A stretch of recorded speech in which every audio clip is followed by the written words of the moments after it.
Sí, se oye bien. Bien, como decía, tenemos a un invitado que es biólogo y además es un autodidacta que debido a sus inquietudes, pues lleva ya varios años y es bastante conocedor del tema que vamos a tratar. Es además ingeniero forestal, pero bueno, eso es otra faceta. Entonces tenemos con nosotros a Eduardo Benítez. Eduardo, buenas noches y bienvenido al canal. Buenas noches, Jorge. Buenas noches, Tony y José. Espero que se me escuche bien, que no haya problemas con el audio, que a veces tengo problemas. ¿Se me oye bien? Perfecto, se te oye muy bien. Bien, vamos. Bueno, si hay problemas con el audio, me decís. Ok. Bueno, vamos sin más a entrar en materia para, para ganar tiempo. Y empezamos sobre todo con los fundamentos biológicos. Y una pregunta muy fácil en el sentido de que es la base de todo esto. Yo te preguntaría en primer lugar, ¿qué es un virus? Esa sería la primera pregunta. Bueno, pues esa es la clave de todo esto, ¿vale? Es básicamente la mentira sobre la que se sostiene esta mentira de la pandemia. Y es una mentira que se lleva ya retroalimentando décadas desde la ciencia oficial, desde la biología, que la medicina ha acogido con agrado, por supuesto, porque le interesa.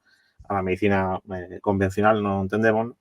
Y es muy importante, bajo mi punto de vista, que la gente entienda lo que es un virus para que pueda entender cómo le están engañando, ¿vale? Yo Okay. aquí, mi objetivo es simplemente bueno, aportar lo que yo sé, por supuesto, pero lo que yo sé es que no es nada que yo me esté sacando de la manga, ni es ninguna teoría conspiranoica, ¿vale? Yo, a mí, quienes me conocen, saben que yo no soy, precisamente, yo no peco precisamente de conspiranoia, ¿vale? Yo no soy ni terraplanista, ni creo en la medicina mágica. Lo que sí soy una persona que me interesa mucho la medicina natural, creo en la medicina natural, en otras medicinas alternativas, y claro, todo ese tema me ha hecho profundizar bastante en el tema de los microorganismos y de los virus. Entonces, claro, a tu pregunta, esta pregunta es muy importante porque a pesar de que en ciertos ámbitos lo tratan como un tema baladí, que bueno, como que es indiferente si los virus son seres vivos o no son seres vivos, como si eso no tuviera relevancia alguna, para nada es así. Tiene mucha importancia definir en biología lo que es un ser vivo de lo que no es un ser vivo, porque eso luego va a tener implicaciones, por ejemplo, en la práctica de la medicina, porque no es lo mismo algo que se comporta como un ser vivo de algo que no lo es, ¿vale? Así que lo que me gustaría que la gente entendiera básicamente es que los virus obviamente no son seres vivos, más allá de lo que por ahí quieran hacernos, intentarnos convencer, ¿vale? Por ahí tengo un artículo que se llama, a ver si lo encuentro por aquí, se llama, bueno, en relación al quinto Congreso Europeo de Virología del año 2013, ¿no? Donde se titulaba el artículo Los virus son vida, ¿no? Y su autor, pues, aquí insiste en eso, en que es indiferente considerar si los virus son seres vivos o no. La clave es que forman parte de la vida. Obviamente forman parte de la vida, obviamente. Tanto es así que se generan desde las mismas células, ¿no? Los virus no son seres vivos por una sencilla razón, es que no cumplen con ninguno de los requisitos para considerar que algo esté vivo, ¿vale? Por supuesto, no cumplen con la teoría celular, o sea, no pueden ser equiparados a células porque ni tienen ninguna estructura celular, ni tienen ninguna función metabólica, ninguna función característica de la vida. Los virus no respiran, los virus no se reproducen, no se reproducen en el sentido biológico de la palabra, como lo haría una célula. Los virus no evolucionan como evoluciona una célula. No tienen ninguna función trófica, es decir, no se alimentan de nada, ¿vale? Porque no necesitan energía. Entonces, como no cumplen ninguno de los requisitos para ser considerados seres vivos, no son seres vivos, ¿vale? Por tanto, no son microorganismos. A mí, ya sé que para mucha gente esto, ya digo, será una cuestión baladí, pero no es baladí porque en el momento que se los considera microorganismos, eso abre las puertas a considerar otras muchas cosas. Entonces, el siguiente paso es que si son microorganismos, según la ciencia oficial y, por supuesto, según la élite y la clase política, obviamente, y la medicina, se puede dar pie a que se los considere patógenos, ¿vale? Y ahí viene la segunda parte, ¿no? Y es que los virus, obviamente, si no son seres vivos, ya directamente no pueden ser patógenos. A mí me hace mucha gracia cuando esos debates también, que si cumplen o no cumplen los postulados de Koch. El tema no es que cumplan o no cumplan los postulados de Koch, es que para aplicar los postulados de Koch hace falta un microorganismo. No podemos aplicar los postulados de Koch a algo que no es más que una estructura interna de la célula o una estructura que se genera a través a partir de la célula.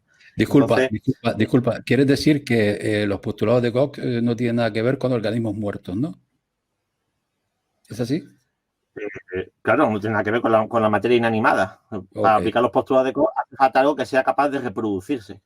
Y lo único que es capaz de reproducirse es un microorganismo, un ser vivo.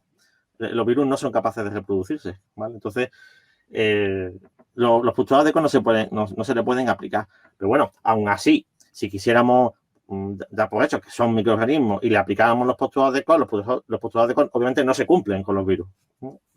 Aunque hiciéramos ese ejercicio ficticio, los postulados de Koch no se cumplen. El primer postulado ya no se cumple porque nos están diciendo que el virus está presente en los individuos sanos, y el cuarto postulado tampoco se cumple. Entonces, por supuesto, cuando vemos debates de estos televisivos, de los medios de desinformación, ya rápidamente ya intentan quitar importancia. Bueno, da igual que se cumplan, ya eso da igual, la cosa es que es un microorganismo infeccioso. Claro, porque esa es la gran insistencia y es la gran mentira. Ya no solamente que los virus no son seres vivos, sino que encima los consideran microorganismos patógenos, microorganismos infecciosos, que es la otra broma de mal gusto, porque tiene consecuencias muy graves, ¿no?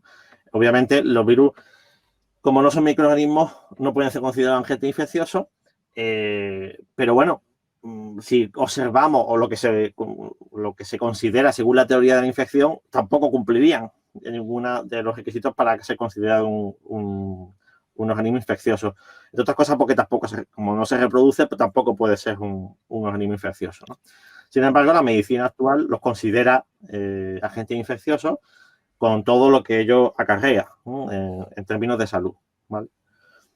Entonces, ese es el principio de partida, ¿no?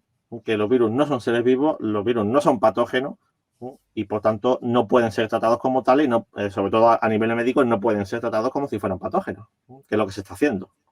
Eso explica muchas de las cosas, ya no solamente por los tratamientos médicos cuando tenemos cualquier proceso vírico, que ahora también explicaremos qué es eso, sino a la hora también de justificar el uso de vacunas, ¿no? Que si ya de por sí son cuestionables en el caso de las bacterias, pues ya imaginaron en el caso de los virus, las vacunas no es que sean cuestionables, que son totalmente inútiles, no tiene ningún sentido. Pero bueno, ahí hay mucho que discutir y obviamente es un tema también peliagudo, ¿vale?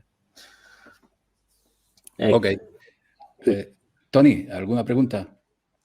Bueno, no, simplemente insistiendo un poco en tu primera pregunta, sería interesante que ya sabemos que los virus no son seres, organismos vivos.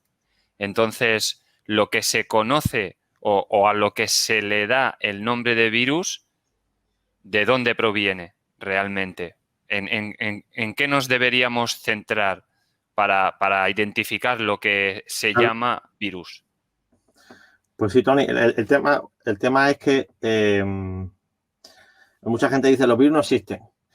Yo siempre digo que, obviamente, tal como los virus son definidos por la ciencia oficialmente hablando, yo entiendo que la gente diga que los virus no existen. En ese sentido, los virus no existen.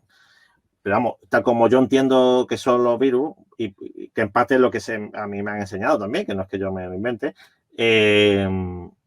los virus sí existen, ¿vale? Otra cosa es la definición. Entonces, ahí sí podemos, incluso yo, no sería mala idea incluso cambiarles el nombre, ¿no?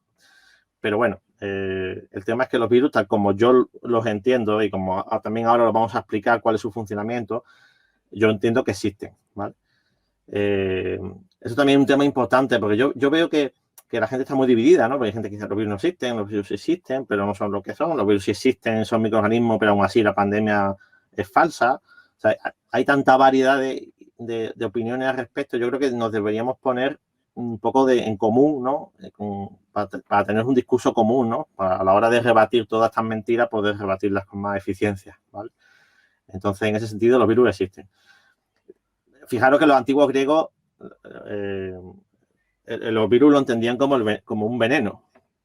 De hecho, virus viene del latín, que significa literalmente veneno o sustancia, ¿no?, tóxica, ¿no? Porque obviamente en la antigüedad las personas cuando enfermaban simplemente se entendía que la persona tenía un veneno dentro, ¿vale? Pero incluso en la antigua medicina se diferenciaba esos venenos que no tenían, que no podían ser localizados, ¿no?, visualmente por el olor, ¿no?, de aquellos que sí, porque claro, una bacteria deja un rastro. Una bacteria cuando se desarrolla, por ejemplo, la infección, tiene unas características físicas determinadas, la infección coge un color determinado, huele de forma característica, de la misma manera que cuando hacemos un cultivo bacteriano, ese cultivo tiene, las colonias tienen un color determinado, crecen de una forma determinada, huelen de una forma determinada, ¿no?, producen una determinada reacción en el cuerpo, ¿no? Pero los virus no. O sea, lo que la medicina oficial llama infección vírica, eso no tiene ningún olor característico. No se le puede ver una forma, no se le puede ver nada característico, ¿no? Okay. Y ahí se diferencia radicalmente, obviamente, lo que podemos denominar una infección bacteriana de lo que yo denomino un proceso vírico, ¿no? Porque a mí eso de infección vírica pues me produce risa, la verdad, porque los virus no producen infecciones. Los virus se replican en nuestras células por una serie de razones que ahora comentaremos, y eso no es una infección. Eso en todo caso es un proceso vírico que ocurre en el cuerpo de forma natural por una serie de razones, pero no es una infección en el sentido en que lo utilizamos con las bacterias, ¿vale? Ok. Bueno, Eduardo, aquí el compañero José, la pregunta pues es idónea para lo que acabas de mencionar, ¿no? Él pregunta cómo es posible que la comunidad médica y científica casi en su totalidad defienda de esta forma de igualar a los virus con las bacterias, con esas diferencias que has expuesto. ¿Cómo es posible que se esté dando esta situación? Porque interesa, simplemente.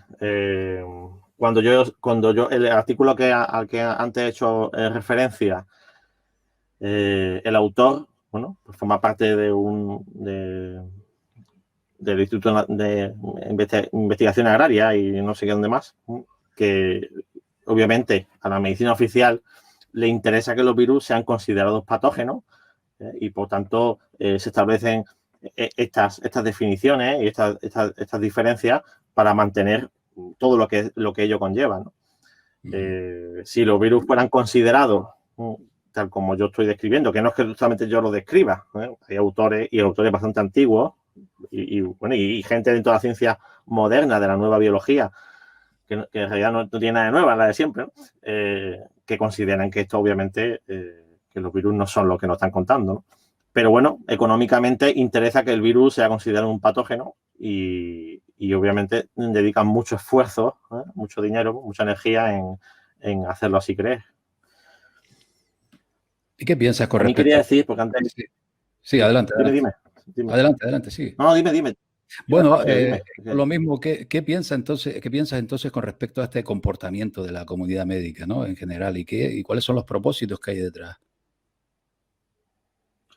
Bueno, es que el virus sirve, hay que tener en cuenta que los virus son la cabeza de turco, los virus son la cortina de humo. Detrás de un virus se pueden ocultar toda una serie de razones de lo que llaman salud pública y poder echarle la culpa a un supuesto microorganismo que no es tal y que aparte es muy difícil de, incluso a nivel de ciudadano de a pie,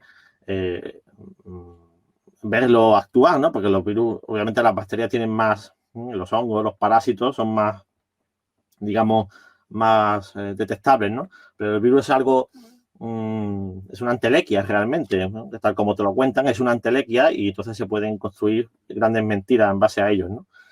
Entonces, obviamente, ahí está el interés. De alguna manera lo que hemos vivido no ha sido más que una cortina de humo. O sea, utilizar un virus para ocultar las verdaderas causas de lo que, o por lo que la gente está enfermando, ¿no? en el caso de la gente que ha enfermado, claro, porque tampoco es que yo, por supuesto, yo no acepto la existencia de ninguna epidemia y mucho menos de ninguna pandemia, ¿vale? También quería decir antes que se me pase, que lo quería decir antes, porque veo que en el chat algunas personas se han sentido ofendidas porque antes he utilizado el término conspiranoico y he puesto el ejemplo de terraplanista o lo que sea. Y yo no lo he hecho con la mala intención, porque obviamente yo cuando digo conspiranoico digo porque nos acusan quien sea, que acusa en cuanto alguien tiene una teoría alternativa o tiene algo que decir contrario, ya nos acusan de conspiranoicos, ¿no? Lo que quiero decir que a mí no se me puede precisamente, porque yo no estoy de acuerdo con esas teorías, pero yo que respeto a la gente que quiera defender esa idea, me parecen estupendas, ¿no? Pero quiero decir que normalmente a la gente que defiende ciertas ideas se los llama conspiranoicos, ¿vale? Bueno, para mí, yo creo que a mí, quien me conoce, me encaja más, incluso me encajaría más dentro de la oficialidad, ¿no? Pero para nada, yo no puedo ni creerme cualquier cosa, pero desde luego lo que no voy a hacer es creerme la versión oficial. Pues no, pero no por nada, sino porque es falsa completamente. Por tanto, quería hacer esa aclaración para que no se sientan ofendidos si se ha sentido ofendido porque he hecho referencia al terraplanismo o a cualquier otra teoría por ahí por las que a la gente se le acusa de conspiranoico, ¿vale? No es mi intención porque yo las respeto. De hecho, soy muy respetuoso con todas estas cosas, pero bueno. Sí, está claro que a muchas teorías, muchas hipótesis nos tachan de conspiranoicos, no pasa nada. Tony, adelante. Pues mira, yo te quería preguntar, Eduardo, damos por hecho entonces que un virus no es un organismo, no se reproduce, no infecta y tú hablas de un proceso vírico. Te agradecería si nos puedes explicar cómo se produce este proceso vírico, que sería lo que realmente está ocurriendo. No es que un organismo que no es tal infecte, sino que, según lo que nos has explicado, se produce un proceso vírico. Pues eso, te agradecería si nos puedes explicar cómo se produce. Vale. Las consecuencias dentro del cuerpo humano de ese proceso. Sí, pues mira, realmente es sencillo de entender, ¿vale? Yo entiendo que estas cosas a veces puedan costar un poco, pero usando el sentido común son fáciles de entender, ¿vale? Para cualquiera. Y más, y si te interesas un poquito y buscas un poquito de información, rápidamente ves las diferencias, ¿no? Pero incluso antes de definir lo que es un proceso vírico, entendamos antes lo que consideran una infección, ¿no? El tema de la infección, yo también la pongo un poco en duda porque no comparto del todo, ¿no?, lo que se considera una infección, ¿vale? Normalmente a los microorganismos nos los pintan como patógenos, como entes que están ahí esperando la oportunidad para infectarnos, para atacarnos, ¿no?, e incluso matarnos, ¿no? Y yo obviamente no lo veo así. Yo entiendo más bien que lo que se llama una infección, que yo solamente lo aplico para las bacterias y los hongos, ¿vale? Es resultado del desequilibrio orgánico del cuerpo. O sea, porque las bacterias están viviendo con nosotros. Siempre pongo ejemplos sencillos, ¿no? Bacterias que viven en nuestra piel, por ejemplo, o en nuestras mucosas, ¿no? Un estafilococo, por ejemplo, ¿no? O un enterococo. Cualquier bacteria que vive de manera natural, ¿no?, en nuestra piel o en nuestra mucosa, por ejemplo, en el caso, por ejemplo, del Staphylococcus aureus, esta bacteria está viviendo ahí, ¿no?, convive con nosotros. Si nosotros enfermamos por una infección, por ejemplo, el Staphylococcus aureus produce infecciones en la piel bastante complicadas a veces de resolver, pero no las produce porque sea una bacteria que está ahí esperando para atacarnos. No, la bacteria vive ahí. Ella simplemente, lo que ocurre es que cuando nosotros estamos desequilibrados orgánicamente, porque tenemos acidosis, porque nos estamos muchas veces pasando con la higiene, por ejemplo, más que la falta el pasarnos con la higiene, por ejemplo, ¿no? Y ya desequilibramos el pH de la piel o el pH interno fisiológico. La bacteria simplemente es que ellas empiezan a crecer más de lo normal, pero no porque estén ahí para atacarnos, Simplemente encuentran un medio que es propicio para crecer y crecen. Y al crecer producen eso que nosotros denominamos infección, ¿vale? Por tanto, yo no diferencio entre microorganismos patógenos y microorganismos no patógenos, como hace la ciencia. Yo eso no lo hago. No lo puedo hacer porque eso no tiene sentido, ¿vale? Entonces, si eso ya de por sí yo no lo entiendo para las bacterias, que es un microorganismo, obviamente ya sí que no lo puedo entender para un virus, porque un virus no es un microorganismo y por tanto ya es que eso ya descarta la posibilidad de que pueda producir infecciones. Pero aparte es que el proceso por el cual los virus se replican, ¿no? Que reproducirse, que reproducirse es otra cosa, ¿vale? Cuando una célula se divide en dos, hereda todo un material genético, hereda la membrana de la célula original. Eso es una reproducción. Para que hablemos de reproducción tenemos que referirnos como mínimo a una amitosis, que la amitosis sería lo más, digamos, lo más simple, ¿no? Reproducción biológica, ¿no? Pero después de eso ya ni nada. Después de eso no podemos hablar de reproducción, ¿vale? Entonces, ¿qué son los procesos víricos? Los procesos víricos son simplemente el resultado de un estrés, ya sea físico o químico, sobre la célula. Cuando una célula es dañada, por la razón que sea, y esa célula, su metabolismo queda interrumpido hasta el punto de que ya se colapsa, ¿no? Y esa célula muere, o sea, entra en apoptosis. La apoptosis es cuando la muerte, digamos, controlada también por la amada, ¿no? Porque la célula puede morir de vieja, ¿no? Para entendernos, ¿no? Pues cuando la célula entra en apoptosis, que es una muerte controlada, según el estrés que haya sufrido la célula o la razón por la que haya muerto esa célula, parte de su material genético, ¿no? Se va a romper, pero no de manera arbitraria, ojo, sino de manera totalmente, digamos, entre comillas, inteligente, ¿no? Y ese material genético va a salir de la célula, ¿vale? En forma, ya sea dotada de una membrana o ya sea simplemente el ADN o el ARN suelto, ¿no? Que es lo que se denomina un exosoma, ¿vale? Cuando la gente habréis escuchado a otros investigadores, a Campoy, por ejemplo, en la entrevista, pero a otros muchos que han hablado de exosomas. De hecho, hay biólogos y médicos que hablan de exosomas, ¿no? Y la gente dice, bueno, es que una cosa son los virus, otra cosa son los exosomas. Es lo mismo. Es que los virus son exosomas, ¿vale? Se les llama exosoma porque son cuerpos externos, cuerpos que salen hacia afuera de la célula, ¿vale? Entonces, como os decía, cuando la célula es dañada, ese ADN se fragmenta, parte del ADN de la célula va a salir de la célula en forma de exosoma, ¿vale? Puede salir, como el caso del famoso, este famoso virus, no voy a decir el nombre por evitar problemas con YouTube, que es un tipo de virus que se lleva, al salir de la célula, se lleva un trozo de la membrana de la célula y se encapsula, ¿vale? Por eso en la microfotografía electrónica se ve una bolita, ¿no? Una bolita, y esas espigas que se ven esas protuberancias que se ven en las membranas son las proteínas, son las mismas proteínas que se ha llevado de la membrana celular, ¿vale? Pero luego hay virus que salen de la célula y no salen con una membrana. Pueden salir con una cápside proteica, pueden salir simplemente con algunas proteínas, ¿vale?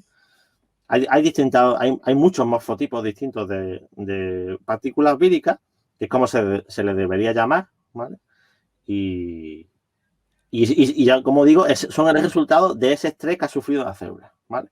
Y, obviamente, en ese ADN o en ese ARN, en el caso del virus que nos ocupa, es un virus tipo ARN, ¿vale? Tiene una cadena monocatenaria de ARN y en esa cadena de ARN ahí va una información, ¿vale?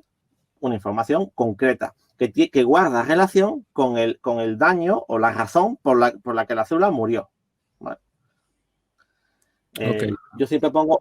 Sí, dime, Jorge. Eduardo, una pregunta básica. Esta semana, en concreto ayer, un conocido comunicador hablaba de que unos amigos suyos habían examinado un virus en un laboratorio de Madrid. La pregunta ¿es así de fácil examinar un virus? ¿Se puede examinar en cualquier laboratorio? ¿Existen pocos? ¿Existen muchos? Para un poco comprender este tema. Sí, realmente para poder, bueno, cuando entiendo que cuando dicen analizar es porque lo están secuenciando, ¿vale?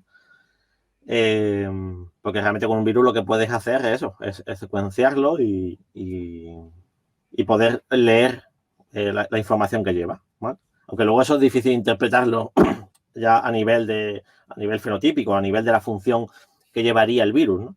Pero